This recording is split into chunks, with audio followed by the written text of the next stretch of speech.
दोस्तों, किसी ने क्या खूब कहा है कि जिंदगी को बदलने का कोई रिमोट कंट्रोल नहीं होता। अगर आपको अपनी जिंदगी बदलनी है तो उठो, जागो और इसे खुद बदलो। नमस्कार दोस्तों। तो दोस्तों, प्रभावशाली होना, लोगों का चहेता होना किसको पसंद नहीं है। जब लोग हमें पसंद करते हैं तो इसके कई सारे फायदे भी हैं, जैसे कि आप कभी अकेले नहीं होंगे आपके किसी काम में हाथ बटाने के लिए, और आपसे प्यार करने वाले लोग आपके साथ होते हैं, या जैसे आपके लिए लोगों की रजामंदी पाना या उनका समर्थन पाना आसान हो जाता है आपके साथ कोई काम करने में। लेकिन प्रभावशाली होना कोई आसान चीज नहीं है। इसीलिए इस वीडियो में हम बात करेंगे उन 7 आदत के बारे में जिन्हें अपनाकर कोई भी साधारण से साधारण व्यक्ति भी एक प्रभावशाली व्यक्ति बन सकता है। और अगर आप इन आदतों को अपने जीवन में अपनाते हैं तो फिर आपको पता भी नहीं चलेगा और आपके आसपास के लोग आपसे प्रभावित होते रहेंगे। आप जहां भी जाएंगे लोग आपके तरफ खींचे चले आएंगे। तो चलिए आज की कहानी शुरू करते हैं। दूर किसी गांव में एक हरीश नाम का लड़का रहता था। वह इस बात से परेशान था कि वह प्रभावी इंसान नहीं है। वह बहुत कोशिश करने के बावजूद भी वह अपनी बातों, अपने काम और अपने स्वभाव से लोगों को प्रभावित नहीं कर पा रहा था। उसकी हार्दिक इच्छा थी कि वह एक ऐसा इंसान बने जिसकी सब बात माने, जिसके साथ सब काम करना चाहे और अपना समय बिताना चाहे। लेकिन उसके साथ सब कुछ उल्टा हो रहा था। ना तो कोई उसके साथ समय बिताना पसंद करता था और ना ही कोई उसकी बातों को गंभीरता से लेता था। कुल मिलाकर लोगों के बीच वह तो वह था, लेकिन हमेशा खुद को अकेला ही महसूस करता। उसके उपस्थित होने या ना होने से किसी को कुछ खास फर्क नहीं पड़ता था। इन सब घटनाओं की वजह से उसका आत्मविश्वास भी दिन प्रतिदिन कम होता जा रहा था। अपनी ऐसी हालत को देखकर वह बहुत ही उदास और परेशान रहने लगा। जिस शहर में हरीश रहता था उसी नगर के बाहर एक बौद्ध भिक्षु भी रहते थे। वह बौद्ध भिक्षु अपने अति प्रभावशाली व्यक्तित्व के लिए प्रसिद्ध थे। जो भी उनसे मिलता वह उनसे प्रभावित हो जाता था। बिना उनसे मिले नहीं रह पाते। उनके लिए जरूरी है तो कभी भी एक प्रभावशाली व्यक्ति बात करने का तरीका, उनके हाव भाव और उनका लोगों को समझना और समझाने का तरीका बहुत ही प्रभावी और आकर्षक था। सभी कहते थे कि वह एक बहुत ही प्रभावशाली व्यक्ति हैं, जिनके व्यक्तित्व में ऐसा जादू है जो किसी को भी मोहित कर देता है। एक दिन शाम के समय वह लड़का उदास मन के साथ तालाब के किनारे बैठा हुआ था। तभी उसका एक मित्र उसके पास आता है और कहता है, दोस्त, मुझे तुम्हारी समस्या का हल मिल गया। यह सुनकर हरीश बहुत अधिक खुश हो जाता है और पूछता है, क्या समाधान है? तभी उसका दोस्त बताता है कि मुझे एक ऐसे बौद्ध भिक्षु के बारे में पता चला है जो एक प्रभावशाली व्यक्तित्व के मालिक हैं, और मुझे पूरा भरोसा है कि उनके पास तेरी इस समस्या का समाधान अवश्य होगा। यह सुनकर हरीश उसकी बातों से सहमत हो गया। हरीश तुरंत ही उन बौद्ध भिक्षुक से मिलने के लिए निकल पड़ता है और उन्हें सारी समस्या बताता है कि कैसे वह एक प्रभावशाली इंसान बनना चाहता है, लेकिन बहुत कोशिश करने के बाद भी वह ऐसा इंसान नहीं बन पा रहा है। बौद्ध भिक्षु ने हरीश की बात पूरे ध्यान से सुनी और फिर कहा, तो तुम चाहते क्या हो? हरीश ने कहा, लोग कहते हैं कि आपका व्यक्तित्व बहुत ही प्रभावशाली है, तो मैं आपकी तरह ही अपना व्यक्तित्व भी प्रभावशाली कैसे बना सकता हूं? यह सुन बौद्ध भिक्षु ने गंभीर होकर कहा, सबसे पहले तो तुम यह समझो कि एक प्रभावशाली इंसान बनने के लिए अच्छा व्यक्तित्व यानी अच्छी पर्सनालिटी नहीं बल्कि चरित्र का होना जरूरी है। क्योंकि अगर सिर्फ किसी इंसान का व्यक्तित्व अच्छा है तो वह कुछ समय के लिए तो लोगों को प्रभावित कर सकता है, लेकिन बहुत ही जल्दी लोग यह समझ जाएंगे कि उसके काम के पीछे कोई ना कोई मतलब है, कोई उद्देश्य है।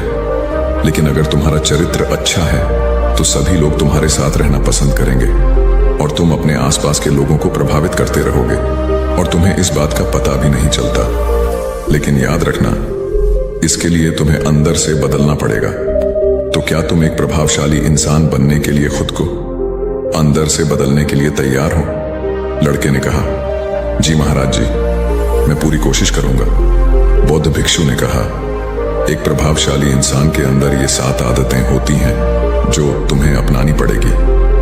बौद्ध भिक्षु ने कहना शुरू किया, पहली आदत, सक्रिय यानी प्रोएक्टिव बनो।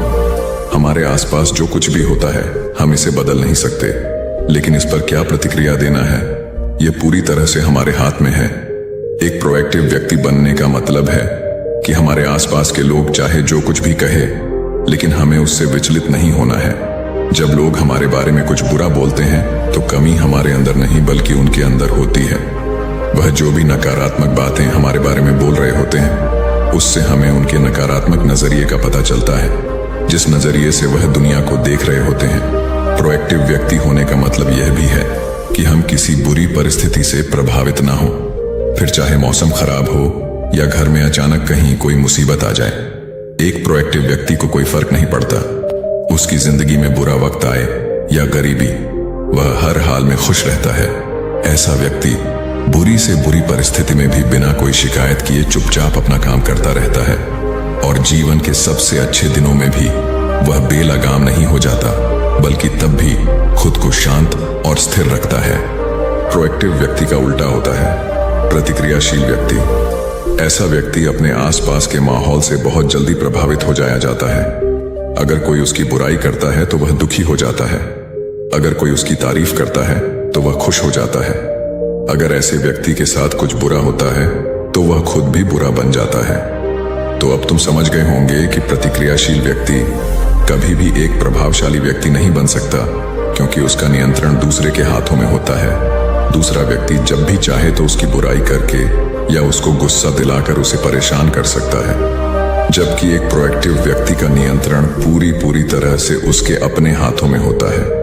उसे कोई भी दुखी या परेशान नहीं कर सकता जब तक कि वह खुद ना चाहे। उसे कोई फर्क नहीं पड़ता कि सामने वाला उसके बारे में क्या बोलता है या क्या सोचता है। इसलिए प्रोएक्टिव व्यक्ति एक प्रभावशाली व्यक्ति होता है। तो तुम्हें भी एक प्रोएक्टिव व्यक्ति बने रहना है, ना कि प्रतिक्रियाशील व्यक्ति। दूसरी आदत, अंत को ध्यान में रखकर शुरुआत करो। इसका मतलब है कि तुम जब भी कोई बड़ा लक्ष्य बनाओ तो तुम्हें स्पष्ट रूप से पता होना चाहिए कि तुम उस काम को क्यों कर रहे हो और उसे कैसे पूरा करना है। यानी कि हर काम की शुरुआत में ही तुम्हें उसे करने का कारण और काम को पूरा करने की योजना स्पष्ट रूप से पता होनी चाहिए। और एक बार जब तुमने अपने काम का क्यों और कैसे पता कर लिया, तो फिर तुम्हारे रोज के छोटे छोटे काम और उसके परिणाम तुम्हारे लक्ष्य की तरफ होनी चाहिए, तुम्हारी योजना से मेल खाने चाहिए। अगर तुम हर रोज वह नहीं कर रहे हो जो तुम्हारे लक्ष्य नहीं बन सकते, जैसे कि अगर तुमने अपना वजन कम करने का लक्ष्य निर्धारित किया है और तुम हर रोज मेहनत नहीं कर रहे हो, पसीना नहीं बहा रहे हो, तो इसका मतलब है कि तुम्हारे रोज के काम तुम्हारे लक्ष्य और उसकी योजना से मेल नहीं खा रहे हैं। तुम्हारी कहनी और करनी में अंतर है, और इस तरीके से लोग कभी भी तुमसे प्रभावित नहीं होंगे। इसलिए अगर तुम एक प्रभावशाली व्यक्ति बनना चाहते हो तो तुम्हें तुम्हारे काम का कारण और उसे पूरा करने का तरीका स्पष्ट रूप से पता होना चाहिए, और साथ ही तुम्हारे विचार और कर्म भी उसके साथ मेल खाने चाहिए। बौद्ध भिक्षु ने आगे कहा, तीसरी आदत, जरूरी चीजें सबसे पहले करो। एक दिन में हमारे सामने बहुत से काम होते हैं, लेकिन हम हर काम तो नहीं कर सकते। इसलिए हमें अपने सबसे महत्वपूर्ण कामों को सबसे पहले करना चाहिए। लेकिन महत्वपूर्ण काम क्या है? देखो बेटा, महत्वपूर्ण काम वह है जिन्हें हम व्यक्तिगत रूप से सबसे मूल्यवान मानते हैं। सबसे महत्वपूर्ण कामों को सबसे पहले करने का मतलब है कि हम अपना समय और ऊर्जा अपने लक्ष्य और अपने जीवन के लिए सबसे महत्वपूर्ण कामों पर लगा रहे हैं। अब अगर तुम्हारे महत्वपूर्ण काम भी तुमसे पूरे नहीं हो पा रहे हैं, तो इसका कारण तुम्हारा अनुशासनहीन होना नहीं, बल्कि यह है कि अब तक तुमने सबसे महत्वपूर्ण कामों को अपने दिल और दिमाग में बिठाया ही नहीं, और कभी यह सोचा ही नहीं कि यह काम तुम्हारे लिए सबसे महत्वपूर्ण क्यों है। असल समस्या काम का ज्यादा होना नहीं, बल्कि फालतू कामों को ना नहीं बोल पाने की है। जैसे कि तुम कोई बहुत जरूरी काम कर रहे थे, लेकिन तभी तुम्हारा एक मित्र आता है और कहता है, चल थोड़ी देर घूम के आते हैं और बातें भी कर लेंगे। लेकिन अगर तुम्हारे दिमाग में तुम्हारा महत्वपूर्ण काम बैठा हुआ है, तो तुम तुरंत ही उसे पूरी विनम्रता के साथ जाने के लिए मना कर दो।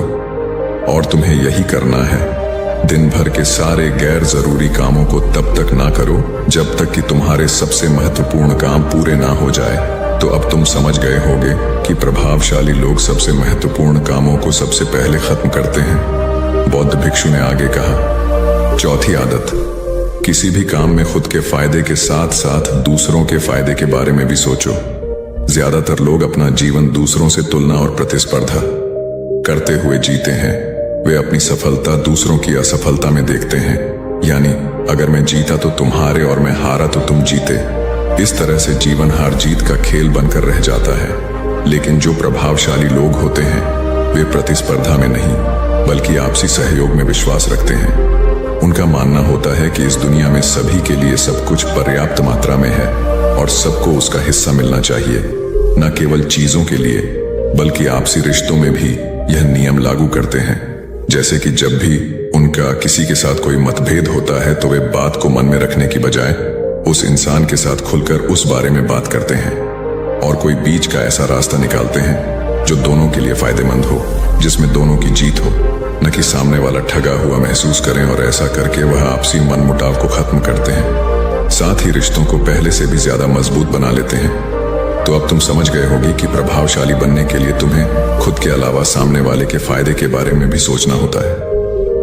5वीं आदत, पहले खुद दूसरों को समझने का प्रयास करो, फिर उनसे उम्मीद करो कि वह तुम्हारी बात को समझेंगे।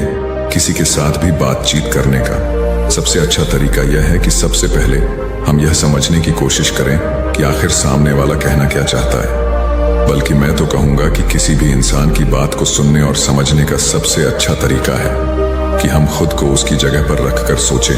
तब जाकर हम सही तरीके से समझ पाएंगे कि आखिरकार सामने वाला हमसे कहना क्या चाहता है।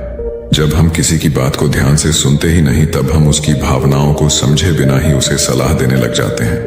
लेकिन जब हम उसे समझने की कोशिश करते हैं तभी हम जान पाते हैं कि असल में वह इंसान कैसा महसूस कर रहा है। और जब हम इस तरीके से किसी की बात सुनते हैं तब जाकर हम उस इंसान को कुछ अच्छी सलाह दे पाएंगे या सच में उसकी कुछ मदद कर पाएंगे।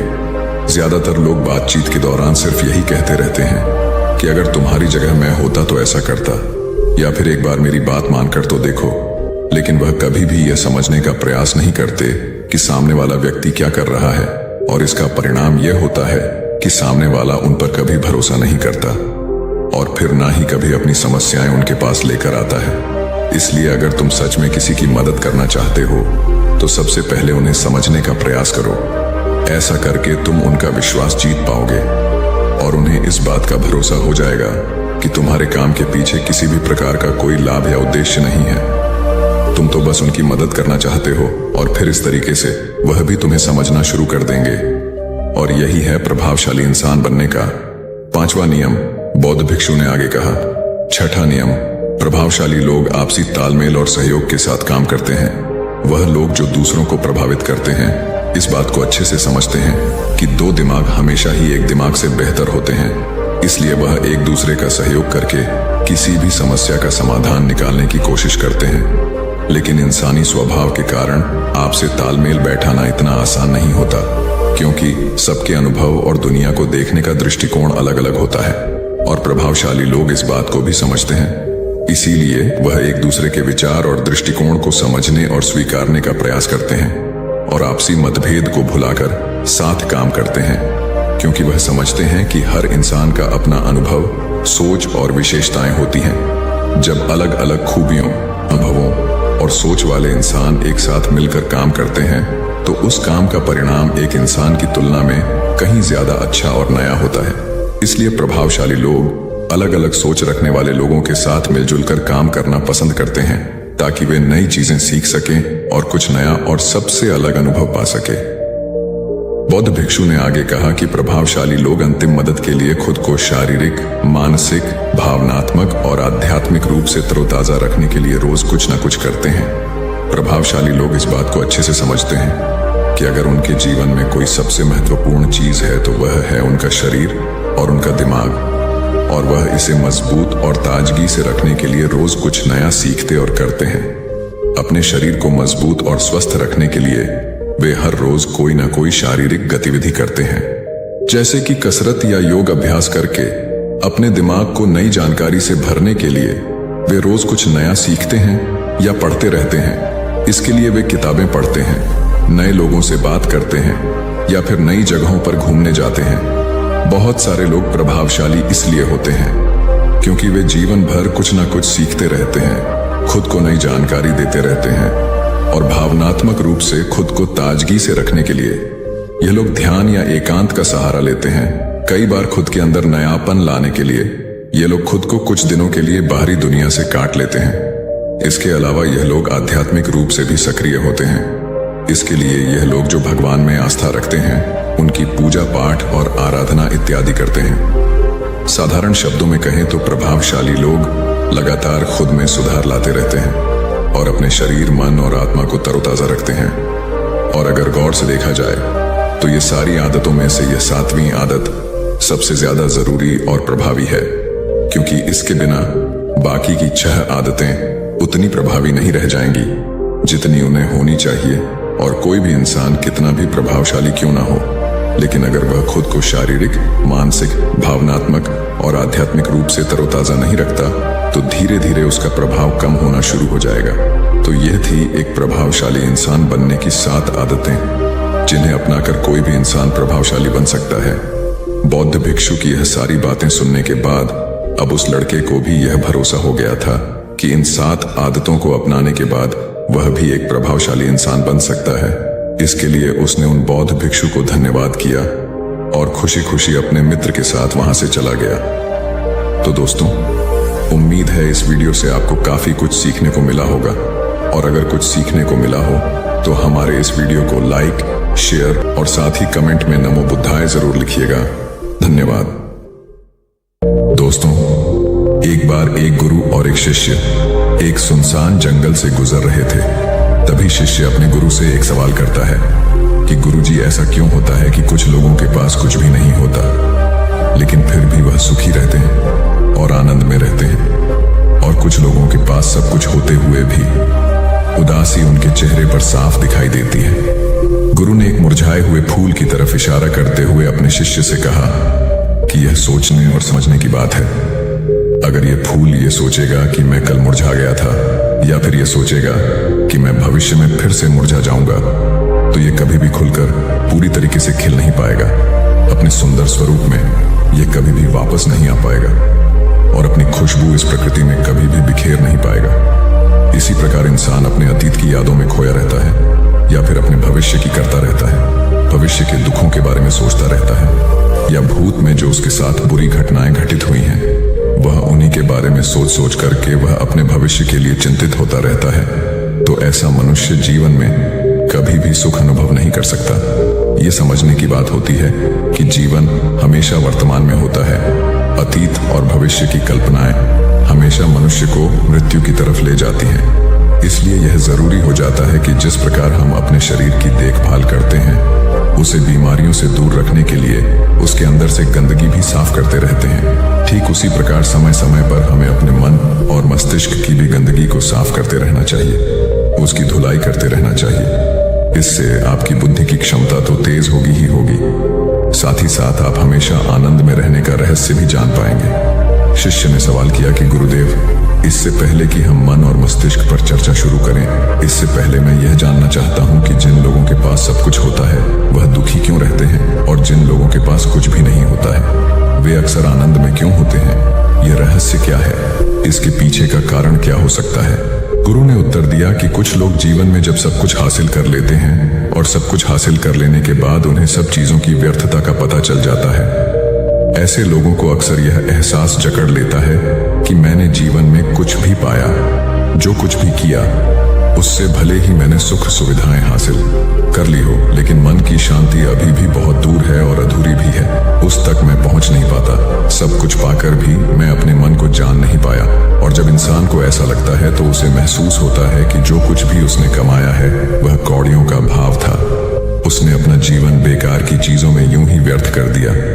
और वहीं पर जिस इंसान के पास जीवन में कुछ भी नहीं होता है, उसके पास एक उम्मीद होती है, सब कुछ पाने की लालसा रखता है, और वही लालसा, वही इच्छा उसको जीवन में खुश रखती है, आगे बढ़ाती है, और ऊर्जा से वह हमेशा भरा रहता है। गुरु ने अपने हाथ से एक सूखे पेड़ की तरफ इशारा करते हुए कहा कि शिष्य, कभी तो यह पेड़ भी हरा भरा रहा होगा, फलों से लदा हुआ रहा होगा, अनेक प्रकार के पक्षी और जानवर इस पर आराम करते होंगे, इसके फलों को खाते होंगे।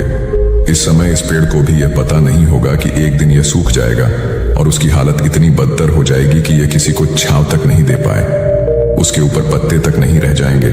उसी प्रकार मनुष्य अपने जीवन की दौड़ में यह भूल जाता है कि जिस दौड़ में वह सबसे आगे निकलने की कोशिश कर रहा है, उसका अंतिम चरण तो मृत्यु ही है। काश वो कभी इस दौड़ से अलग हटकर यह देख पाए कि इसका अंतिम चरण उसे कहां तक पहुंचाएगा। जिस दौड़ को वह सबसे आगे निकलकर जीतने के ख्वाब देख रहा है, उसका वास्तव में अंतिम चरण मृत्यु ही है। काश वह कभी जीवन में भी हो जाता है कि उन घटनाओं को हम किसी भी तरह अपने मन की दौड़ में ठहरा कर यह देख पाए कि उसका चरण क्या है और उसका परिणाम क्या होने वाला है। वो तो बहुत कुछ इकट्ठा करने में लगा हुआ है, एक दिन वह सब यहीं का यही रह जाएगा। इकट्ठा करते करते एक दिन उसका शरीर मृत्यु को प्राप्त हो जाएगा और फिर उसका शरीर आग में जलकर राख हो जाएगा, लेकिन उसके द्वारा बनाई हुई चीज सब यहीं की यहीं पड़ी रह जाएगी। लेकिन इंसान चीजों को इकट्ठा करते करते अपनी जिंदगी को जीना भूल जाता है। वह कभी ठीक से खुलकर हंस भी नहीं पाता, बस इकट्ठा करने में लगा रहता है और इकट्ठा करते करते वह अपने सब सुख, चैन, खुशी सब कुछ खो देता है। ऐसा भी हो सकता है कि वह ऐसे कार्यों की तरफ आगे बढ़ सकता है जो उसके जीवन में आनंद पैदा करता हो, जो उसके जीवन को एक नई दिशा दे। गुरु ने कहा कि एक योगी ही होता है जो जीवन की दौड़ में ठहर जाता है, जो यह समझ लेता है कि जीवन का अंतिम चरण तो मृत्यु ही है। इसीलिए वह जीवन में सुख सुविधाएं हासिल करने की बजाय खुद के मन और मस्तिष्क को एक नए आनंद की तरफ ले जाने का प्रयास शुरू कर देता है। शिष्य ने सवाल किया कि गुरुदेव, क्या एक गृहस्थ जीवन में जीने वाला मनुष्य उस आनंद की प्राप्ति नहीं कर सकता? और अगर कर सकता है तो किस प्रकार शुरुआत उसे करनी चाहिए? गुरु ने कहा कि बिल्कुल कर सकता है। गुरु ने उत्तेजित होकर उत्तर दिया कि अगर सभी मनुष्य उस आनंद की प्राप्ति के लिए योगी बनने का निश्चय कर लें तो इससे तो प्रकृति का चलन ही रुक जाएगा, उसकी जो व्यवस्था है वह बिगड़ने लगेगी। एक सच्चा योगी अपने जीवन में खोज करता है और खोज करने के बाद वह गृहस्थ जीवन में किस प्रकार आनंद को प्राप्त किया जा सकता है, वह तरीके सभी को बताता है ताकि मनुष्य अपने गृहस्थ जीवन का पालन करते हुए उस आनंद की प्राप्ति भी कर सके। गुरु ने उस युवक को संबोधित करते हुए उत्तर दिया कि मैंने अपने जीवन में जो खोज की है उसके अनुसार मनुष्य को समय समय पर अपने मन और मस्तिष्क की सफाई करते रहना चाहिए। मनुष्य अपने शरीर पर तो ध्यान दे देता है, लेकिन अपने मन और मस्तिष्क को वह भूल जाता है, उस पर कभी वह ध्यान ही नहीं देता और उसी वजह से मन और मस्तिष्क उसके बूढ़े होते चले जाते हैं, उसमें जवानी रह ही नहीं जाती। और जब उनमें जवानी नहीं रह जाती तो वे नयापन और ताजगी नहीं रह जाती, जिसकी वजह से एक इंसान उदासी से भर जाता है। मन और मस्तिष्क की गंदगी क्या होती है? पहले मैं तुम्हें यह बताता हूं। हर मनुष्य के जीवन में कुछ ऐसी घटनाएं घटती हैं जिनका उसके मन और मस्तिष्क पर बहुत ही गहरा असर डालती है। वह जीवन पर्यंत उन घटनाओं को भुला भी नहीं पाता और वही घटनाएं उसके मन में पूरी तरह से पक्की बैठ जाती हैं, जो उसके मन में गांठ बना लेती हैं और भविष्य में जब भी वह कोई काम करता है तो यह घटनाएं उसको प्रभावित करती हैं। उसके विचारों को, उसके निर्णय को पूरी तरह से यह घटनाएं बदल कर रख देती हैं। ऐसे मनुष्य की दृष्टि भी भ्रमित हो जाती है, वह सत्य स्वरूप को देख ही नहीं पाता। वह उन चीजों को उन घटनाओं से जोड़कर भ्रमित तरीके से देखता रहता है। उदाहरण के लिए, अगर किसी बुरी आंखें वाले आदमी ने आपको धोखा दे दिया है तो आप जीवन पर्यंत बुरी आंखें वाले आदमी को हमेशा धोखेबाज ही समझते रहेंगे। उस पर कभी पूर्ण रूप से आप विश्वास ही नहीं कर पाएंगे। लेकिन समझने की बात यह होती है कि जिस इंसान ने आपको धोखा दिया है वह धोखा आपको बुरी आंखों से नहीं मिला, वह इंसान के स्वभाव से मिला है। लेकिन उस इंसान के स्वभाव से हमारे दिमाग में उसका एक चित्र छप गया, उसकी एक छवि बन गई और वह छवि दूसरे आदमी से जब हम संपर्क करते हैं तो बीच में एक दीवार की तरह खड़ी हो जाती है और इसी वजह से दो लोगों के बीच गहरे संबंध स्थापित नहीं हो पाते। तो मनुष्य के लिए सबसे जरूरी यही होता है कि वह अपने आप को अतीत की घटनाओं से मुक्त रखे।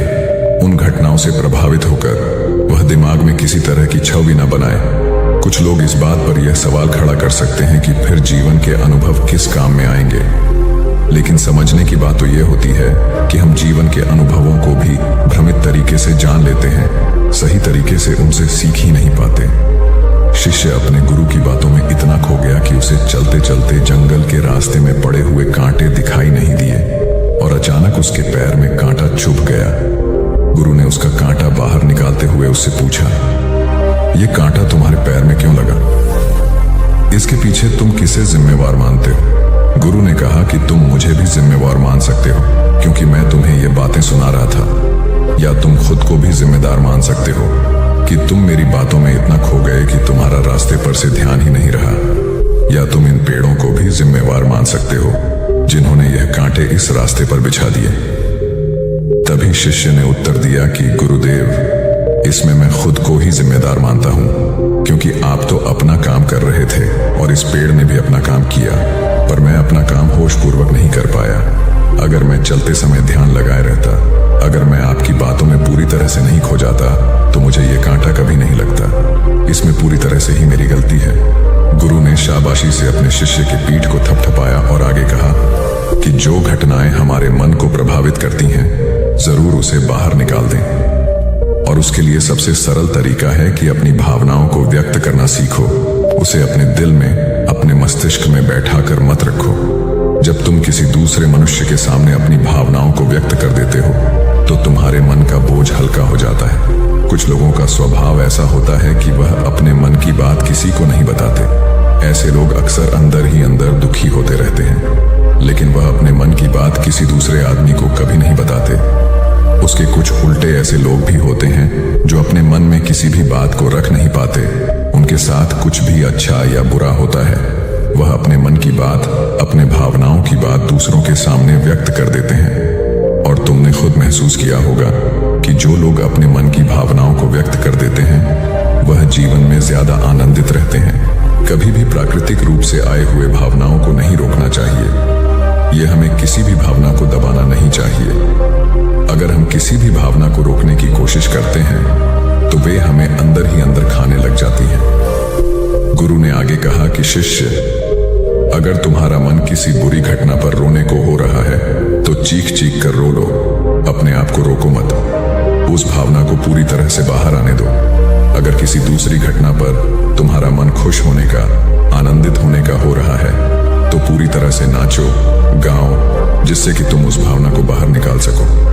और जब वे भावनाएं अपनी पूरी गति के साथ बाहर आ जाती हैं, तो तुम्हारा मन उन घटनाओं को पीछे छोड़ देता है। अर्थात तुम्हारा मन धीरे धीरे हल्का होने लगता है। गुरु ने शिष्य को समझाते हुए बताया कि जिस प्रकार तेज रफ्तार से चलता हुआ पानी अपने वेग से आने वाली सभी बाधाओं को तोड़ देता है, और अगर हम अपनी भावनाओं को बहने दिए, तो वह उन सभी बाधाओं को तोड़ देगा, और उस बात को तोड़ने के बाद उसका कचरा उसके मन से निकल जाएगा, और उसका दूषित मन भी साफ हो जाएगा। उसके अंदर की गंदगी भी दूर हो जाएगी। अक्सर मनुष्य अपने मन में किसी घटना को दबाकर इसलिए रखता है कि वह सोचता है कि अगर सामने वाले को इस घटना के बारे में पता चल जाएगा, तो वह क्या सोचेगा।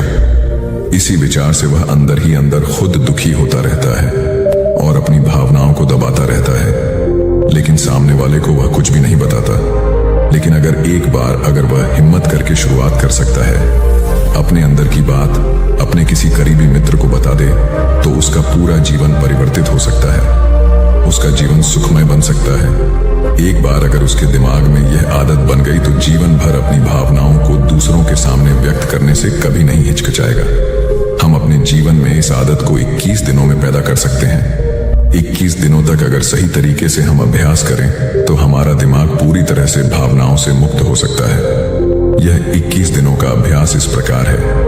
21 दिनों तक सबसे पहली बात जो आपको याद रखनी है कि अपने मन में किसी भी बात को दबाकर नहीं रखना है। अगर हम किसी मनुष्य के बारे में अच्छा सोचते हैं, तो हम उसे करें। अगर बुरा भी सोचते हैं, तो भी उसे व्यक्त करें। परिणाम भूल जाएं कि परिणाम क्या होंगे। सिर्फ अपने दिमाग की धुलाई करने पर विश्वास रखें। इससे आपके दिमाग में एक अद्भुत साहस पैदा होगा। गुरु ने आगे कहा कि शिष्य, जब आप किसी मनुष्य के बारे में वह सब बता पाएंगे जो आप उसके बारे में सोचते हैं, तो आप खुद सोचिए कि आपका खुद के ऊपर कितना विश्वास बढ़ जाएगा। आपके मन के सारे दोष खत्म हो जाएंगे। हो सकता है कि इसमें आपको चुनौतियों का सामना करना पड़े, लेकिन जहां चुनौतियां नहीं होती हैं, वहीं कुछ अभ्यास भी नहीं होता है। अभ्यास हमेशा चुनौतियों से भरा होना चाहिए। इससे आप सत्य वचन बोलने का अभ्यास भी कर पाएंगे। अक्सर हम दूसरों को प्रभावित करने के लिए वह सब बोलते रहते हैं जो उन्हें अच्छा लगता हो, लेकिन वह नहीं बोलते जो हम उनके बारे में सचमुच सोचते हैं। और यही हमारे सबसे बड़ी भूल हो जाती है, जिससे हमारा पूरा अस्तित्व झूठा बनकर रह जाता है।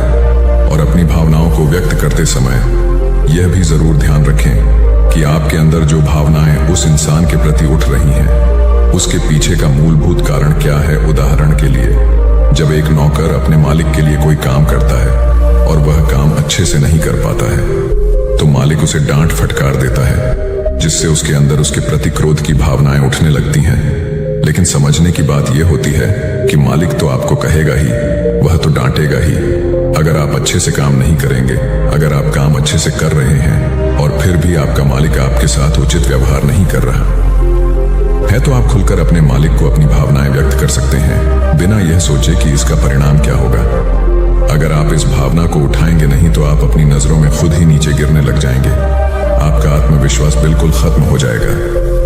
दूसरा अभ्यास जो तुम्हें 21 दिनों तक करना है, वह यह है कि जो भी घटनाएं तुम्हारे साथ घटित होती हैं, कम से कम आपके जीवन में एक ऐसा इंसान होना चाहिए जिसके सामने तुम अपने दिल की बात रख सकते हो। चाहे अच्छी बात हो, चाहे बुरी बात हो, वह सब बातें तुम बिना कुछ सोचे विचारे, बिना कुछ डर से कि वो इंसान तुम्हारे बारे में क्या सोचेगा, तुम उस इंसान को अपनी सारी बातें बता सको और वह इंसान तुम्हारी सारी बातें सुनने के बाद तुम्हारे लिए कोई छवि पैदा ना करें। ऐसे इंसान अपने जीवन में खोजो और उनके सामने अपनी सारी भावनाएं व्यक्त करने की कोशिश करो। दिन में जो कुछ भी घटित होता है, अच्छा लगता है या बुरा होता है, किसी के प्रति आकर्षण होता है, उसको एक दोस्त की तरह बताने का प्रयास करें। इससे यह पता चल जाएगा कि तुम्हारा मन घटनाओं के प्रति किस प्रकार की भावनाएं पैदा करता है। तुम अपने मन की सारी बातें कह दो ताकि तुम्हारे अंदर की भावनाएं, तुम्हारे अंदर में जो विचार उत्पन्न हो रहे हैं, वह पूरी तरह खाली हो जाएं। तीसरा अभ्यास जो तुम्हारे मन को खाली रखेगा, वह है योग्य निद्रा का अभ्यास। देखते ही देखते यह चर्चा खत्म करते हुए गुरु और शिष्य उस जंगल को पार करके अपने आश्रम में पहुंच चुके थे। तो दोस्तों, उम्मीद है इस वीडियो से आपको काफी कुछ सीखने को मिला होगा। और अगर कुछ सीखने को मिला हो तो हमारे इस वीडियो को लाइक, शेयर और सब्सक्राइब जरूर कर लीजिएगा। और साथ ही कमेंट में नमो बुद्धाय जरूर लिखिएगा। धन्यवाद। अरे यह भी कोई काम है। इसके बाद उन्होंने ढेर सारे तथ्यों के साथ अपने काम को महत्वहीन बताने की कोशिश की। उन्होंने यह भी कहा कि इस समय जो काम मेरे जिम्मे है, उसके आधार पर दूसरे संस्थान में नौकरी भी नहीं मिलेगी। इस बात को मुकेश के रिपोर्टिंग मैनेजर मिस्टर कुमार को बताया गया। वह सुलझे हुए इंसान हैं। उन्होंने तरीके से मुकेश को समझाया कि उनका काम कैसे महत्वपूर्ण है। मिस्टर कुमार ने उनसे पूछा, मुकेश पहले अपने काम के बारे में बताइए। मुकेश ने कहा, मेरा काम यह देखना है कि हमारी कंपनी के प्रोडक्ट में कहां कहां गड़बड़ी है, उसे कैसे दूर किया जा सकता था, आगे ऐसा क्या किया जाए जिससे पुरानी खामियां फिर से सामने नहीं आए। मुकेश की बात खत्म होते ही मिस्टर कुमार ने कहा, यह जानकर अच्छा लगा कि आपको अपने काम की अच्छी समझ है। जैसा आपने कहा है, उसके अनुसार आपका काम प्रोडक्ट को कैसे बेहतर बनाया जाए और उसके निर्माण के दौरान की खामियों को दूर करने से जुड़ा है। मुकेश ने हाँ में सर हिलाया। इसके बाद मिस्टर कुमार ने पूछा, जब प्रोडक्ट को लेकर इतनी बड़ी ही जिम्मेदारी कंपनी ने आपको दी है, तब आप अपने काम को महत्वहीन क्यों समझते हैं? एक आम धारणा है कि जो लोग प्रोडक्ट के निर्माण से सीधे जुड़े हैं, वही मेनस्ट्रीम में काम करते हैं। लेकिन हर काम मेनस्ट्रीम का होता है। अगर ऐसा नहीं होता तो कंपनी आपके ऊपर खर्च नहीं करती। कंपनी को पता है कि आपके काम का परिणाम प्रोडक्ट पर दिखेगा। इसलिए इस बात को मन से निकालिए कि आप जो काम कर रहे हैं उसकी पूछ नहीं है। ध्यान से देखेंगे तो लगेगा कि आपका काम ही सबसे महत्वपूर्ण है। एकता और समझदारी। ऊंचे आकाश में सफेद कबूतरों की एक टोली उड़कर जा रही थी। बहुत दूर जाना था उन्हें, लंबा रास्ता था। सुबह से उड़ते उड़ते थकान होने लगी थी। सूरज तेजी से चमक रहा था। कबूतरों को भूख लगने लगी थी। तभी उन्होंने देखा कि नीचे जमीन पर चावल के बहुत से दाने पड़े थे। कबूतरों ने एक दूसरे से कहा, चलो भाई, थोड़ी देर रुककर कुछ खा लिया जाए, फिर आगे जाएंगे। एक बुजुर्ग कबूतर ने चारों ओर देखा। वहां दूर दूर तक कोई घर या मनुष्य दिखाई नहीं दे रहा था। फिर चावल के ये दाने यहाँ कहाँ से आए? बुजुर्ग कबूतर ने बाकी कबूतरों को समझाया, मुझे लगता है कि यहाँ कुछ गड़बड़ है, तुम लोग नीचे मत उतरो। लेकिन किसी ने भी उसकी बात नहीं सुनी। सभी कबूतर तेजी से उतरे, दाना चुगने लगे। इतने बढ़िया दाने बहुत दिनों के बाद खाने को मिले थे। वे बहुत खुश थे। जब सभी ने भरपेट खा लिया तो बोले, चलो भाई अब आगे चला जाए। लेकिन यह क्या? जब उन्होंने उड़ने की कोशिश की तो उड़ ही नहीं पाए।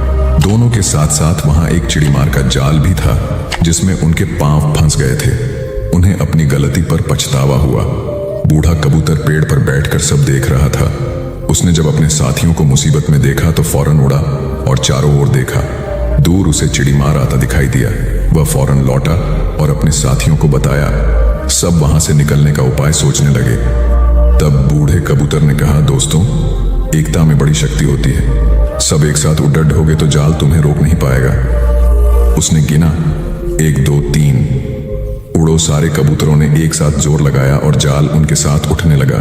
जब तक चिड़ीमार वहां पहुंचा तब तक जाल काफी ऊपर उठ चुका था। वह देखता ही रह गया और कबूतर जाल लेकर उड़ गए। बूढ़ा कबूतर सबसे आगे उड़ रहा था। काफी देर उड़ने के बाद वे नीचे उतरे। वहां कबूतरों के दोस्त चूहे रहते थे। चूहों ने अपने तेज दांतों से जाल काट दिया। इस तरह बूढ़े कबूतर की समझदारी और साथ मिलकर काम करने से सभी कबूतर बच गए। एक शहर में एक बहुत अमीर व्यक्ति रहता था। उसका नाम तो था धनीमल, लेकिन था वह बेहद कंजूस।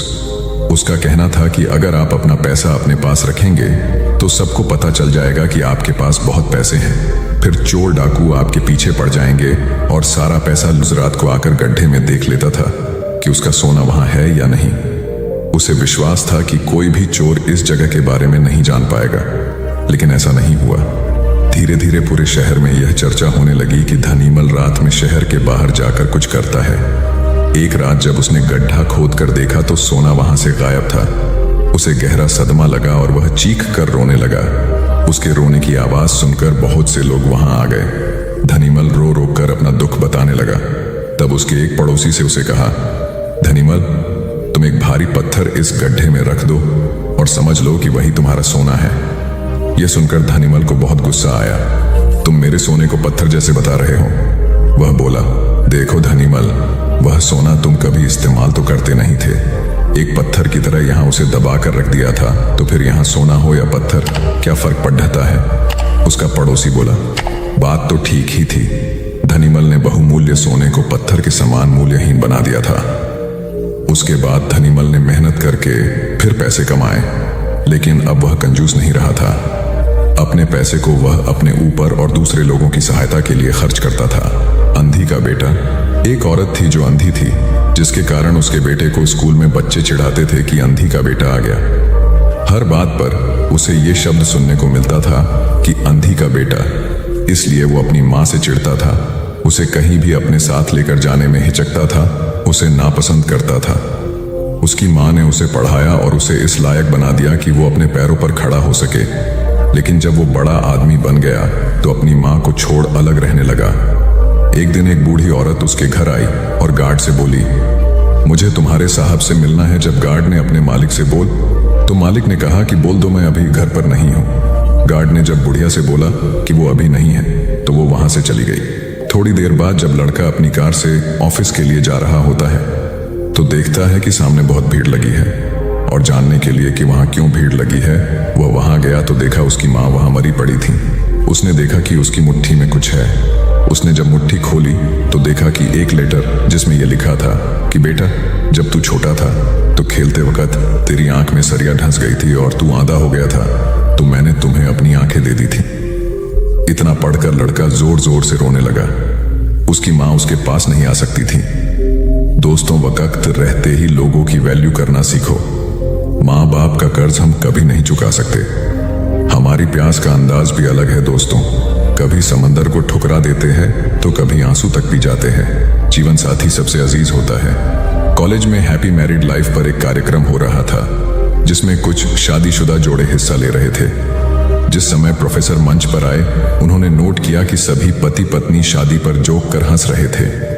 ये देखकर प्रोफेसर ने कहा कि चलो पहले एक गेम खेलते हैं, उसके बाद अपने विषय पर बातें करेंगे। सभी खुश हो गए और कहा, कौन सा गेम? प्रोफेसर ने एक मैरिड लड़की को खड़ा किया और कहा कि तुम ब्लैक बोर्ड पे ऐसे 25-30 लोगों के नाम लिखो जो तुम्हें सबसे अधिक प्यारे हों। लड़की ने पहले तो अपने परिवार के लोगों के नाम लिखे, फिर अपने सगे संबंधी, दोस्तों, पड़ोसी और सहकर्मियों के नाम लिख दिए। अब प्रोफेसर ने उसमें से कोई भी कम पसंद वाले 5 नाम मिटाने को कहा। लड़की ने अपने सहकर्मियों के नाम मिटा दिए। प्रोफेसर ने और 5 नाम मिटाने को कहा। लड़की ने थोड़ा सोचकर अपने पड़ोसियों के नाम मिटा दिए। अब प्रोफेसर ने और 10 नाम मिटा दिया। प्रोफेसर ने उस लड़की से कहा, तुम अपनी जगह पर जाकर बैठ जाओ, और सभी की तरफ गौर से देखा और पूछा, क्या कोई बता सकता है कि ऐसा क्यों हुआ कि सिर्फ पति का ही नाम बोर्ड पर रह गया? कोई जवाब नहीं दे पाया, सभी मुंह लटका कर बैठे थे। प्रोफेसर ने फिर उस लड़की को खड़ा किया और कहा, ऐसा क्यों? जिसने तुम्हें जन्म दिया और पाल पोस कर इतना बड़ा किया, उनका नाम तुमने मिटा दिया। और तो और तुमने अपनी कोख से जिस बच्चे को जन्म दिया, उसका भी नाम तुमने मिटा दिया।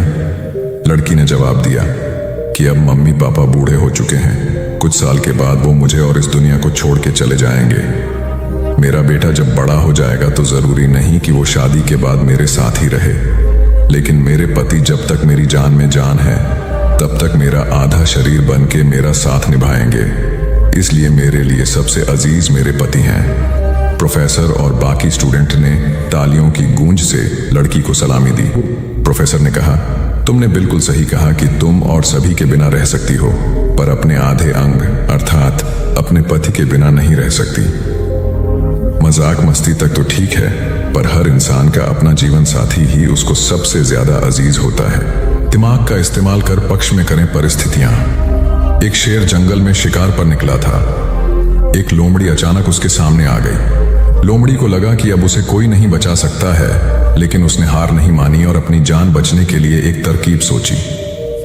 लोमड़ी ने शेर से कड़े शब्दों में कहा, तुम्हारे पास इतनी ताकत नहीं कि मुझे मार सको। यह सुनकर शेर थोड़ा अचंभित हुआ। उसने पूछा, तुम ऐसा कैसे कह सकती हो? लोमड़ी ने अपनी आवाज और उठ जैसी परेशानी बार बार नहीं आती, अगर आती भी है तो आसानी से हल हो जाती है। सिकंदर की बात सुनकर रोहित को अपनी गलती का एहसास हुआ। उसे एहसास हुआ कि शुरुआती सफलता के बाद उसने सीखना एकदम छोड़ दिया था। यही वजह है कि अपने व्यापार में होने वाले नुकसान का आकलन वह नहीं कर पाया। जीवन में सफल होने के लिए सीखते रहना जरूरी है। इंसान को हमेशा सीखते रहना चाहिए। इससे उसके भीतर नकारात्मक विचार नहीं आते हैं, बल्कि उसमें सकारात्मक बदलाव आता रहता है और सफलता की सीढ़ियां चढ़ता रहता है। सीखते रहने वाले व्यक्ति को सफलता के अवसर भी ज्यादा मिलते हैं। सबसे बड़ी बात यह है कि इस तरह के व्यक्ति में अहंकार नहीं होता। जिसके मन में अहंकार होगा वह कभी सीखने का प्रयास नहीं करेगा। घमंड कुल्हाड़ी हुई निरुत्तर। एक बार कुल्हाड़ी और लकड़ी के एक डंडे में विवाद छिड़ गया। दोनों स्वयं को शक्तिशाली बता रहे थे। हालांकि लकड़ी का डंडा बाद में शांत हो गया, किंतु कुल्हाड़ी का बोलना जारी रहा। कुल्हाड़ी में घमंड अत्यधिक था। वह गुस्से में भरकर बोल रही थी, तुमने स्वयं को समझ क्या रखा है? तुम्हारी शक्ति मेरे आगे पानी भरती है। मैं चाहूं तो बड़े बड़े वृक्षों को पल में काट कर गिरा दूं, धरती का सीना फाड़कर उसमें तालाब, कुआं बना दूं। तुम मेरी बराबरी कर पाओगे? मेरे सामने से हट जाओ, अन्यथा तुम्हारे टुकड़े टुकड़े कर दूंगी। लकड़ी का डंडा कुल्हाड़ी की अहंकारपूर्ण बातों को सुनकर धीरे से बोला, तुम जो कह रही हो वह बिल्कुल ठीक है, किंतु तुम्हारा ध्यान शायद एक बात की ओर नहीं गया। जो कुछ तुमने करने को कहा है बेशक तुम कर सकती हो, किंतु अकेले अपने दम पर नहीं कर सकती। कुल्हाड़ी ने चिढ़कर कहा, क्यों? मुझ में किस बात की कमी है? डंडा बोला, जब तक मैं तुम्हारी सहायता न करूं तुम यह सब नहीं कर सकती हो। जब तक मैं हत्या बनकर तुम्हें न लगाया जाऊं तब कोई किसे पकड़कर तुमसे ये सारे काम लेगा। बिना हत्थे की कुल्हाड़ी से कोई काम लेना असंभव है। कुल्हाड़ी को अपनी भूल का एहसास हुआ और उसने डंडे से क्षमा मांगी। कथा सार यह है कि दुनिया सहयोग से चलती है। जिस प्रकार ताली दोनों हाथों के मेल से बजती है, उसी प्रकार सामाजिक विकास भी परस्पर सहयोग से ही संभव होता है। यदि जीवन का संतुलन बिगड़ा और थकान आई तो समझ लीजिए कि बीमारी आई, और यदि वापस ऊर्जा अर्जित करने के लिए विश्राम किया जा रहा है तो ऐसी थकान वरदान भी साबित हो सकती है। इन दिनों जिस तरह की हमारी जीवन शैली है, इसमें असंतुलन बहुत अधिक है। सुबह उठने से लेकर रात को सोने तक शरीर की कुछ नियमित क्रियाएं हैं। आदमी उसे भूल गया है। गौतम बुद्ध बहुत काम करते पर कभी थकते नहीं थे। आज भी कई साधु संत उतना ही परिश्रम कर रहे हैं जितना एक कॉर्पोरेट जगत का सफल व्यक्ति करता है, और जब वे रात को सोते हैं तो पूरी बेफिक्री के साथ। बुद्ध से उनके शिष्यों ने एक बार पूछा था, आप थकते नहीं? बुद्ध का उत्तर था, जब मैं कुछ कर, ये क्रियाएं अपने आप में एक विश्राम है, करने वाला कोई और है, हम तो महज उसके हाथों की कठपुतली हैं। यह मनोभाव भी थकान को मिटाएगा। क्या दिक्कत है ऐसा सोच लेने में? महात्मा बुद्ध ज्ञान प्राप्ति के लिए घोर तप में लगे थे। उन्होंने शरीर को काफी कष्ट दिया, यात्राएं की, घने जंगलों में कठिन साधना की, पर आत्मज्ञान की प्राप्ति नहीं हुई। निराश हो बुद्ध सोचने लगे, मैंने अभी तक कुछ भी प्राप्त नहीं किया, अब आगे क्या कर पाऊंगा? निराशा, अविश्वास के इन नकारात्मक भावों ने उन्हें क्षुब्ध कर दिया। कुछ ही क्षणों के बाद उन्हें प्यास लगी। वे थोड़ी दूर स्थित एक झील तक पहुंचे। वहां उन्होंने एक दृश्य देखा कि एक नन्ही सी गिलहरी के 2 बच्चे झील में डूब गए। पहले तो वह गिलहरी जड़वत बैठी रही, फिर कुछ देर बाद उठकर झील के पास गई, अपना सारा शरीर झील के पानी में भिगोया और फिर बाहर आकर पानी झाड़ने लगी। ऐसा वह बार बार करने लगी। बुद्ध सोचने लगे कि इस गिलहरी का प्रयास कितना मूर्खतापूर्ण है। क्या कभी यह इस झील को सुखा सकेगी? किंतु गिलहरी का यह क्रम लगातार जारी था। बुद्ध को लगा मानो गिलहरी कह रही हो कि यह झील कभी खाली होगी या नहीं, यह मैं नहीं जानती, किंतु मैं अपना प्रयास नहीं छोड़ूंगी। अतः उस छोटी सी गिलहरी ने भगवान बुद्ध को अपने लक्ष्य मार्ग से विचलित होने से बचा लिया। वे सोचने लगे कि जब यह नन्ही गिलहरी अपने लघु सामर्थ्य से झील को सुखा देने के लिए दृढ़ संकल्पित है तो मुझ में क्या कमी है? मैं तो इससे 1000 गुना अधिक क्षमता रखता हूं। यह सोचकर गौतम बुद्ध पुनः अपनी साधना में लग गए और एक दिन बोधि वृक्ष तले उन्हें ज्ञान का आलोक प्राप्त हुआ। यह कथा असफलता के बावजूद प्रयासों की निरंतरता पर बल देती है। यदि हम पूर्ण होने पर बुद्ध ने उसकी तरफ देखा और उसे बहुत स्नेह से दुलारा। उनका निश्चल प्रेम देखकर सर्प का विष अमृत बन गया और यक्ष ने श्रद्धापूर्वक बुद्ध को नमन किया।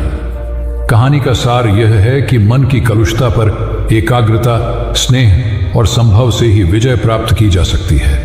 बौद्ध भिक्षु बोधि धर्म भ्रमण करते हुए एक गांव में पहुंचे। लोग उनका बहुत आदर करते थे। बोधि धर्म व उनके शिष्यों का ग्रामीणों ने हार्दिक सत्कार किया और फिर उनके पवित्र वचनों को सुनने के लिए उनके आसपास एकत्रित हो गए। बोधि धर्म लोगों को धर्म और आचरण विषयक अच्छी बातें सरल भाषा में समझाने लगे। तभी वहां एक व्यक्ति आया और बोधि धर्म को अपशब्द कहने लगा। उपस्थित जनसमूह ने उसे रोकने का बहुत प्रयास किया, किंतु वह नहीं माना तथा अनवरत बोधि धर्म को इस आचरण पर कदापि क्रोधित नहीं हुए और लोगों से बोले कि यह भविष्य में मेरा सबसे बड़ा भक्त बनने वाला है। लोगों ने पूछा कि कैसे? बोधि धर्म ने उत्तर दिया, कोई कुम्हार के यहाँ घड़ा लेने जाता है तो घड़े को बजाकर देखा जाता है कि वह फूटा हुआ तो नहीं है। जब 1-2 रुपए के घड़े को कोई इतनी परख कर सकता है तो भला जिसे गुरु मानना है उसे 10-20 गालियां दिए बगैर कैसे पहचानेगा? पहले वह परीक्षा लेगा कि गुरु में धैर्य, आक्रोश व समता भाव कितना है। यह जानने के बाद ही तो वह गुरु को स्वीकारेगा। इसलिए यह व्यक्ति मुझे निरर्थक ही अपशब्द नहीं कह रहा है और आगे चलकर वास्तव में वह व्यक्ति बोधि धर्म का सबसे बड़ा भक्त बना। किसी को शिक्षा देने से पूर्व स्वयं का आचरण भी तदनुरूप होना चाहिए, तभी गुरु का महान पद मिलता है। वस्तुतः गुरु की गुरुता तभी स्वीकारी जाती है जबकि उसमें सदाचरण के सभी लक्षण मौजूद हों। महात्मा गौतम बुद्ध के श्रावस्ती में प्रवचन चल रहे थे। प्रवचन में नित्य ही बड़ी संख्या में लोग आते और विविध महत्वपूर्ण व गंभीर विषयों पर बुद्ध से ज्ञान ग्रहण करते। बुद्ध का शिष्य वर्ग भी काफी विशाल था, जो प्रवचन स्थल की व्यवस्था संभालता और बुद्ध की सेवा में सदैव तत्पर रहता। एक बार रात के समय महात्मा बुद्ध प्रवचन दे रहे थे। सदैव की भांति काफी लोग उनके प्रवचन सुन रहे थे। एक व्यक्ति जो बुद्ध के ठीक सामने बैठा था बार बार नींद के झोंके ले रहा था। बुद्ध थोड़ी देर तक तो प्रवचन देते रहे, फिर उससे बोले, वत्स सो रहे हो? उस व्यक्ति ने हड़बड़ाकर कहा, नहीं महात्मा। बुद्ध ने पुनः प्रवचन प्रारंभ किए। वह व्यक्ति फिर ऊँघने लगा। महात्मा ने फिर वही प्रश्न दोहराया और उसने फिर अचकचाकर नहीं महात्मा कहा। ऐसा लगभग 8-10 बार हो गया। कुछ देर बाद बुद्ध ने उससे पूछा, वत्स जीवित हो? हर बार की तरह इस बार भी उसने कहा, नहीं महात्मा। यह सुनकर उपस्थित श्रोताओं में हंसी की लहर दौड़ गई और वह व्यक्ति पूर्णतः चैतन्य हो गया। तब बुद्ध गंभीर होकर बोले, वत्स, निद्रा में तुम्हारे मुख से सही उत्तर मिल ही गया। जो निद्रा में है वह मृतक समान ही है। महात्मा बुद्ध का संकेत था कि गुरु से ज्ञान ग्रहण करते वक्त सजगता अत्यंत आवश्यक है। गाफिल रहने की स्थिति में ज्ञान की प्राप्ति पूर्ण नहीं होती और अधकचरा ज्ञान सदैव खतरनाक साबित होता है। कथा सिद्धार्थ के जीवन के उस दौर की है जब वे बुद्धत्व को प्राप्त नहीं हुए थे और निरंजना नदी के तटीय वनों में वृक्ष के नीचे ध्यान करते थे। सिद्धार्थ प्रतिदिन ध्यान करने के बाद पास के किसी गांव में चले जाते और भिक्षा मांगकर लौट आते। कुछ दिनों के बाद उन्होंने भिक्षाटन पर जाना बंद कर दिया, क्योंकि एक गांव के प्रधान की छोटी बेटी सुजाता उनके लिए नित्य भोजन लाने लगी। सिद्धार्थ को वह बड़े स्नेह से भोजन कराती थी। कुछ दिनों बाद उसी गांव का एक चरवाहा भी सिद्धार्थ से प्रभावित होकर उनके पास आने लगा। उसका नाम स्वस्ति था। एक दिन स्वस्ति से सिद्धार्थ बातें कर रहे थे कि सुजाता भोजन लेकर आई। जैसे ही सिद्धार्थ ने भोजन करना शुरू किया, उन्होंने बातचीत बंद कर दी। जितनी देर तक वे भोजन करते रहे, बिल्कुल चुप रहे और वहां सन्नाटा छाया रहा। स्वस्ति को हैरानी हुई। उसने सिद्धार्थ के भोजन करने के उपरांत उनसे पूछा, गुरुदेव, आप मेरे आने के बाद निरंतर वार्तालाप करते रहे, किंतु भोजन के समय एक शब्द भी नहीं बोले। इसका क्या कारण है? सिद्धार्थ बोले, भोजन का निर्माण बड़ी कठिनाई से होता है। किसान पहले बीज बोता है, फिर पौधों की रखवाली करता है और तब कहीं जाकर अनाज पैदा होता है। फिर घर की महिलाएं उसे बड़े जतन से खाने योग्य बनाती हैं। इतनी कठिनाई से तैयार भोजन का पूरा आनंद तभी संभव है जब हम पूर्णतः मौन हों। अतः भोजन के दौरान मैं मौन रहकर उसका पूरा स्वाद लेता हूँ। वस्तुतः शांति से किया गया भोजन न केवल शारीरिक भूख को तृप्त करता है, बल्कि मानसिक आनंद और सात्विक ऊर्जा भी देता है। सम्राट अशोक संपूर्ण भारत को अपने राज्य में मिलाना चाहते थे, पर कलिंग के युद्ध में हुए रक्तपात को देखकर उन्हें अत्यधिक दुख पहुंचा। उनकी महत्वाकांक्षा ने जो तबाही मचाई थी, उसे देखकर उन्हें खुद पर ग्लानि हुई। उन्होंने देखा कि लोग दर्द से कराह रहे थे। यह सब विनाश केवल उनकी महत्वाकांक्षा से हुआ था। यह सब देखकर अशोक के मन में विनाश का पथ छोड़कर नेकी के रास्ते पर चलने का विचार जगा। अशोक की राजधानी पाटलिपुत्र थी। पाटलिपुत्र अब पटना के रूप में जाना जाता है। पटना से गया भी अधिक दूर नहीं है, जहां बोधि वृक्ष के नीचे महात्मा बुद्ध को ज्ञान प्राप्त हुआ था। बुद्ध के अष्टप्रद मार्ग, शांति और दया के संदेश ने अशोक के दिलो दिमाग में इतनी उथल पुथल पैदा कर दिया कि उन्होंने उस मार्ग को अपनाने का फैसला किया। इस पथ पर चलने से उन्होंने इतिहास में अपनी अमिट छाप छोड़ी। अशोक ने अपने पुत्र को सिलोन, अब श्रीलंका, और अन्य कई लोगों को सुदूर क्षेत्रों में दूत बनाकर भेजा। एक निर्दयी महत्वाकांक्षा एक ऐसे पवित्र उद्देश्य में बदल चुकी थी जिसमें कुछ अच्छा कर गुजरने की, करुणा और प्रेम के संदेश को चारों ओर फैलाने की इच्छा थी। करुणा केवल दया भावना मात्र नहीं है, यह आपके अंदर दूसरों की मदद करने की तीव्र इच्छा पैदा करती है। इसी भावना ने बुद्ध को भगवान और अशोक को महान बनाया। तथागत बुद्ध उन दिनों मगध प्रवास पर थे। साथ में शिष्यों का बड़ा समूह भी था। प्रतिदिन बुद्ध के प्रवचन होते, जिनका लाभ लेने के लिए बड़ी संख्या में लोग आते। इन लोगों में साधारण जन के साथ विशिष्ट हस्तियां भी शामिल रहती थी। हालांकि बुद्ध सभी के प्रति समान रूप से प्रेम व आत्मीयता का व्यवहार रखते थे। इन लोगों में नगर सेठ का पुत्र भी था, जो बड़े ध्यान से बुद्ध के प्रवचन सुनता था। वह नित्य ही बुद्ध के शिष्यों के समक्ष बुद्ध की तारीफों के पुल बांधता और धन्य धन्य भाव से घर जाता। एक दिन प्रवचन समाप्त होने के बाद उसने किसी शिष्य से कहकर बुद्ध से मिलने की हार्दिक इच्छा प्रकट की। जब उसे बुद्ध के सामने ले जाया गया तो उसने उन्हें साष्टांग प्रणाम कर कहा, भगवान, आप जैसा तपस्वी और ज्ञानी व्यक्ति पहले न कभी हुआ था और न भविष्य में होगा। यह सुनते ही बुद्ध ने उसकी बात बीच में ही रोककर कहा, वत्स, क्या तुमने इतना अध्ययन कर लिया है कि अब तक कितने संत महापुरुष हुए हैं, और क्या भविष्य भी जान चुके हो कि आगे और कोई नहीं होगा? युवक लज्जित भाव से चुप खड़ा रहा, क्योंकि इस बात का उसके पास कोई जवाब नहीं था। बुद्ध ने अपनी बात समाप्त करते हुए उसे सीख दी, सदैव अपनी आंखें खुली रखो। जो जैसा है उसे वैसा ही महत्व दो, किसी से उसकी तुलना मत करो। कथा का सार यह है कि किसी भी क्षेत्र के अधिकारी विद्वान की स्वतंत्र रूप से प्रशंसा करना उचित है, किंतु सर्वश्रेष्ठ बताना अनुचित, क्योंकि श्रेष्ठता को व्यक्ति, समय व स्थान की सीमाओं में नहीं बांधा जा सकता। आनंद भगवान बुद्ध के प्रमुख व प्रिय शिष्य थे। उनके स्वभाव में उदारता, स्नेह व सहिष्णुता जैसे गुण शामिल थे। वे सभी के प्रति समान व्यवहार करते थे। उनकी दृष्टि में कोई छोटा या बड़ा नहीं था। एक बार आनंद कहीं जा रहे थे। रास्ते में उन्हें बड़े जोर की प्यास लगी। आसपास देखा तो निकट ही कुआं दिखाई दिया। वे वहां पहुंचे। कुएं से एक लड़की पानी भर रही थी। आनंद ने उसके पास जाकर कहा, बहन, मैं बड़ी दूर से आ रहा हूं, मुझे बहुत जोर से प्यास लगी है, कृपा कर पानी पिला दो। उनकी बात सुनते ही लड़की कांप उठी, क्योंकि वह अछूत जाति की थी। वह जानती थी कि किसी ऊंची जाति के व्यक्ति को पानी पिलाना उसके अधिकार क्षेत्र से बाहर है। वह निगाह नीची कर चुपचाप खड़ी रही। आनंद ने प्यास से व्याकुल होकर फिर कहा, बहन, तुमने सुना नहीं, प्यास के मारे मेरे प्राण निकले जा रहे हैं, मुझे पानी पिला दो। लड़की भयवश कुछ नहीं बोल पाई। जब आनंद ने बड़े स्नेह से उससे पानी न पिलाने का कारण पूछा तो वह बोली, मैं निम्न जाति की कन्या हूं, आपको पानी कैसे पिला सकती हूं। उसकी बात सुनकर आनंद ने कहा, बहन, मैंने तुमसे पानी मांगा है, जाति तो नहीं पूछी। आनंद की उदारता ने उस कन्या का भय दूर कर दिया और उन्हें पानी पिलाकर वह धन्य हो गई। कथा का सार यह है कि ईश्वर की दृष्टि सम होने के कारण उसने सभी मनुष्यों को समान शरीर, बुद्धि और भावना से नवाजा है।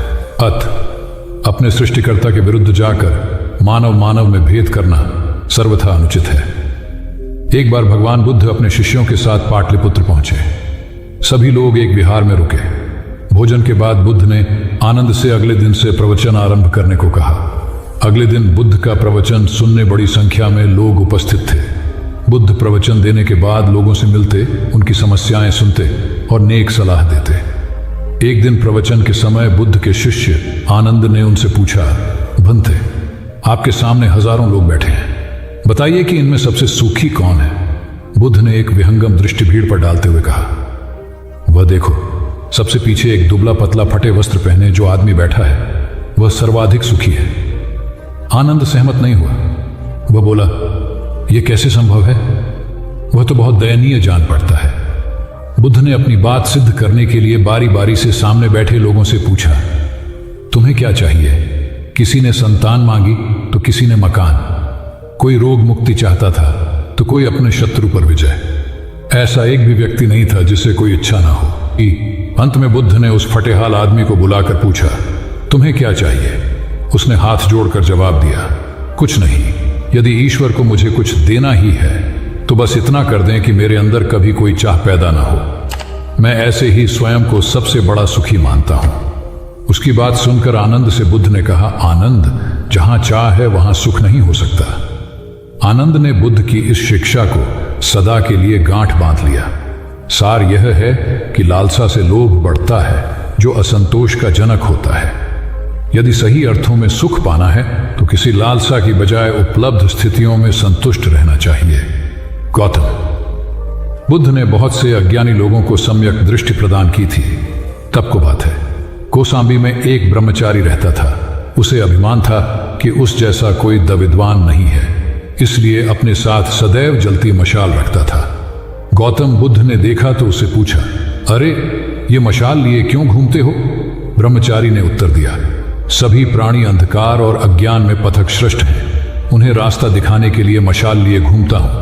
तथागत ने पूछा, क्या तुम्हें 4 प्रकार की विद्याओं, शब्द विद्या, नक्षत्र विद्या, राज विद्या व युद्ध विद्या का पूर्ण ज्ञान है। ब्रह्मचारी ने अपनी अनभिज्ञता प्रकट करते हुए मशाल फेंक कर तथागत के चरणों में मस्तक झुका दिया। उसका ज्ञान गर्व चूर हो गया।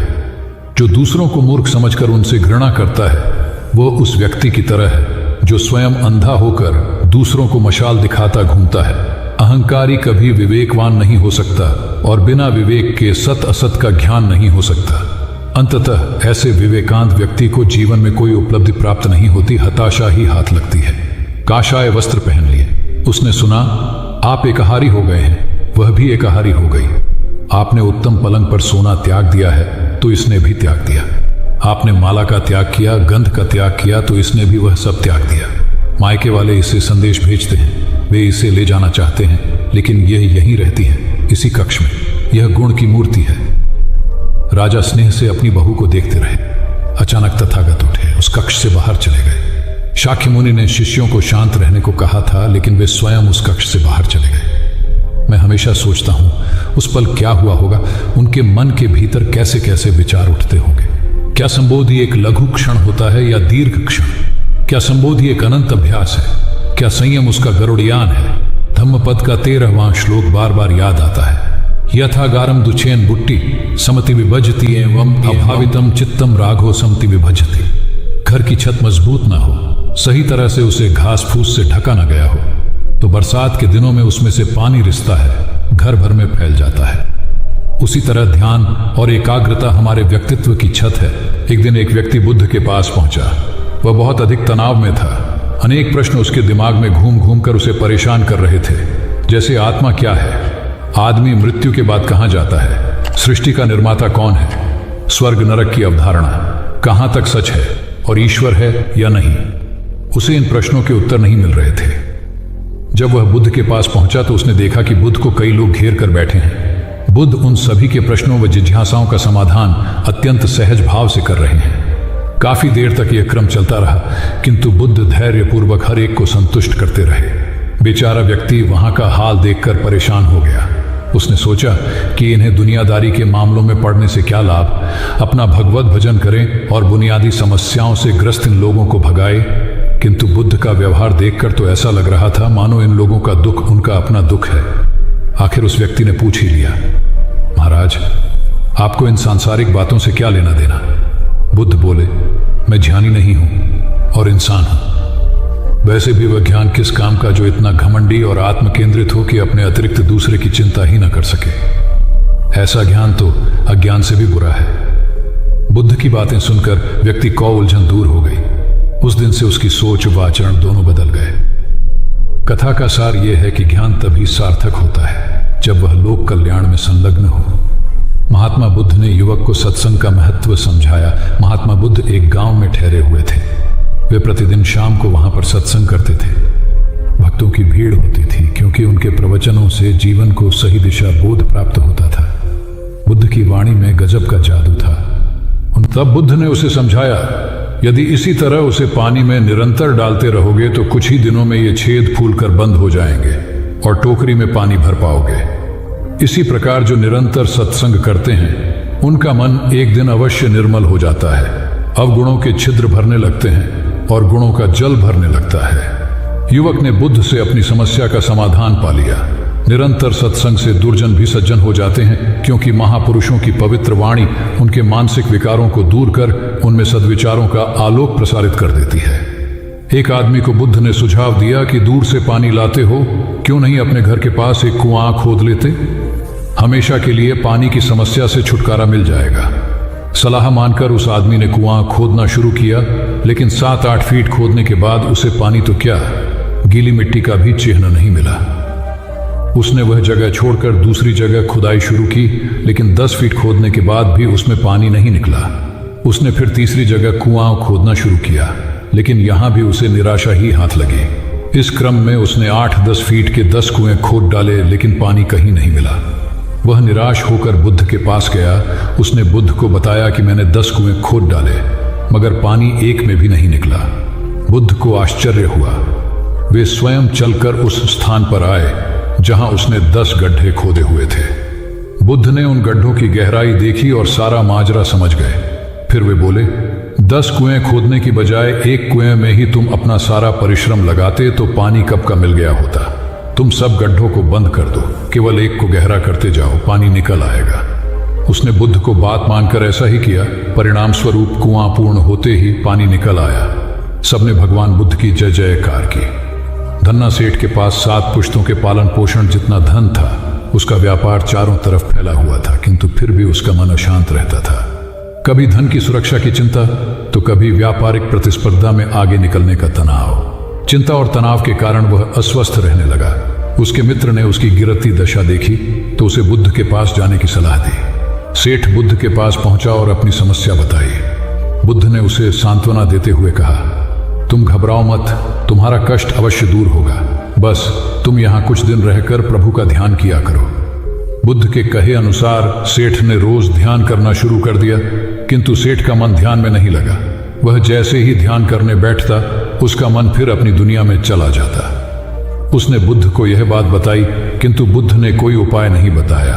थोड़ी देर बाद जब सेठ बुद्ध के साथ वन में सायंकालीन भ्रमण कर रहा था तो उसके पैर में एक कांटा चुभ गया। वह दर्द के मारे कराहने लगा। बुद्ध ने कहा, बेहतर होगा कि तुम जी कड़ाकर कांटे को निकाल दो, तब इस दर्द से मुक्ति मिल जाएगी। सेठ ने मन कड़ाकर कांटा निकाल दिया, उसे चैन मिल गया। तब बुद्ध ने उसे समझाया, ऐसे ही लोभ, मोह, क्रोध, घमंड व द्वेष के कांटे तुम्हारे मन में गड़े हैं। जब तक अपने मन की संकल्प शक्ति से उन्हें नहीं निकालोगे, अशांत ही रहोगे। सेठ का अज्ञान बुद्ध के इन शब्दों से दूर हो गया और उसने निर्मल हृदय की राह पकड़ ली। अपनी कुप्रवृत्तियों से मुक्ति के लिए संकल्पबद्धता अनिवार्य है। जब तक व्यक्ति दृढ़ निश्चय न कर ले, वह अपनी गलत आदतों से मुक्त नहीं हो सकता। बुद्ध की शिक्षा से गांव का उद्धार हुआ। एक युवक ने बुद्ध से आकर कहा, मेरा गांव अशिक्षित है, मैं अपने परिवार से झगड़कर थोड़ा बहुत पढ़ पाया हूं। आगे और पढ़ना चाहता हूं, किंतु सभी रोक रहे हैं। घर के लोग सोचते हैं कि खेती में खूब पैसा है और उसके लिए किसी शिक्षा की आवश्यकता नहीं है। यही सोच गांव वालों की भी है। कृपया आप मेरे गांव चलकर वहां शिक्षा का प्रसार करवाइए। बुद्ध युवक की बात मानकर गांव आ गए। धर्मभीरू ग्रामीणों ने बुद्ध का सत्कार किया और रोज उनके प्रवचन सुनने आने लगे। बुद्ध जब भी शिक्षा का महत्व बताते, ग्रामीण विरोधी मत रखते। एक दिन एक महिला अपने 5 साल के बच्चे के लिए पूछने लगी कि उसे किस उम्र से शिक्षा दिलवाए। तब बुद्ध ने समझाया कि तुम्हें तो 5 वर्ष पूर्व उसकी शिक्षा शुरू कर देनी थी। उसे क्या खाना है, क्या नहीं, कैसे क्या बोलना है आदि बातें शुरू से सिखाओगी, तभी तो वह अपना उचित ख्याल रख सकेगा। बुद्ध की यह बात महिला सहित सभी ग्रामीणों को समझ में आ गई। उन्होंने अपने बच्चों को विद्यालय भेजना शुरू किया। यह समय वर्षा का था। युवक ने लोगों को जल संग्रहण की तकनीक बताई। अधिकांश ने उपहास किया, किंतु युवक अपना काम करता रहा। बुद्ध का सहयोग प्राप्त था, इसलिए किसी ने उसका खुलकर विरोध नहीं किया। जब गर्मी में भीषण जल संकट के कारण फसलें सूखने लगीं, तो युवक ने कुएं खुदवाए, जिनमें जल संग्रहण की तकनीक के कारण खूब पानी निकला। ग्रामीण अब शिक्षा का महत्व समझ चुके थे। धीरे धीरे संपूर्ण गांव शिक्षित हो गया। ज्ञान हर उम्र में अर्जित किया जा सकता है। यही ज्ञान हमें जीवन में आने वाली समस्याओं के समाधान की राह सुझाता है। एक गांव में 2 भाई रहते थे जो अपनी शैतानियों के लिए कुख्यात थे। उन्हें दूसरों को परेशान करने में बड़ा आनंद आता था। वे हर समय किसी न किसी को परेशान करने में लगे रहते थे। गांव के लोगों के साथ साथ उनके माता पिता भी उनकी ऐसी हरकतों के कारण बहुत दुखी थे। जब गांव का कोई व्यक्ति उनके माता पिता के पास उनकी शिकायत लेकर आता तो वे दोनों को बहुत समझाते, किंतु दोनों भाइयों के कानों पर जूं तक नहीं रेंगती। एक दिन उनकी मां गांव में आए हुए महात्मा बुद्ध के पास गई और अपने बच्चों में किसी भी तरह ईश्वर का भय भर देने का आग्रह किया, ताकि वे लोग शैतानी से बाज आए। महात्मा बुद्ध ने मां से दोनों को एक एक करके उनके पास भेजने को कहा। मां ने अपने पहले लड़के को महात्मा बुद्ध के पास भेजा। वह जाकर महात्मा बुद्ध के पास बैठ गया। महात्मा बुद्ध ने उससे पूछा, ईश्वर कहाँ है? लड़के की कुछ समझ में नहीं आया और उसने कोई उत्तर नहीं दिया। तब महात्मा बुद्ध ने दोबारा यही सवाल कड़क कर पूछा तो डर के मारे लड़का वहां से तेजी से भागा और भागते हुए अपने भाई के पास जा पहुंचा तथा बोला, भाई तुम्हें पता है ईश्वर खो गया है और सब लोग इसके लिए हमें ही जिम्मेदार समझ रहे हैं। छोटा भाई भी इतना बड़ा आरोप सुनकर डर गया और उस दिन से दोनों ने शैतानी करना छोड़ दिया। कथा का सार यह है कि जब सीधे मार्ग से सुधार की राह न मिले तो टेढ़े मार्ग का सहारा लेना ही सर्वथा उचित है। सेठ ने बुद्ध से जाना सच्चा संपन्न होना। एक सेठ निसंतान था। अपार संपत्ति का मालिक होने के बावजूद सेठ का लोभ बरकरार था। संतान न होने का दुख उसे बहुत था और इस कारण वह न जाने कितने फकीर, बाबा और पंडितों के दर पर माथा टेक चुका था, किंतु नतीजा शून्य रहा। एक बार सेठ के नगर में बुद्ध का आगमन हुआ। सेठ ने उनकी बहुत ख्याति सुनी तो अगले ही दिन उनसे मिलने पहुंचा। बुद्ध को अपनी निसंतानता के विषय में बताया तो उन्होंने सेठ के सिर पर हाथ रखकर हार्दिक आशीर्वाद दिया। संयोग की बात कि कुछ ही समय बाद सेठ को संतान सुख प्राप्त हो गया। वह बुद्ध के प्रति आभार भाव से भर उठा। सोचने लगा कि बुद्ध के प्रति उपकार कैसे जताए। विचार करने के उपरांत उसने एक बक्से में बेशकीमती हीरे जवाहरात रखे और बुद्ध के पास पहुंचा। बुद्ध को प्रणाम निवेदित कर सेठ बोला, महाराज आपकी कृपा से मुझे संतान का मुख देखने को मिला। मैं आपके लिए कुछ करना चाहता हूं, सो यह तुच्छ भेंट लाया हूं। बुद्ध ने हीरे जवाहरात देखते ही अस्वीकार कर दिए। उन्होंने कहा, मेरे लिए धन व्यर्थ है, इसे तुम ही रखो। जब सेठ अधिक आग्रही हुआ तो बुद्ध बोले, मैं निर्धनों से दान नहीं लेता।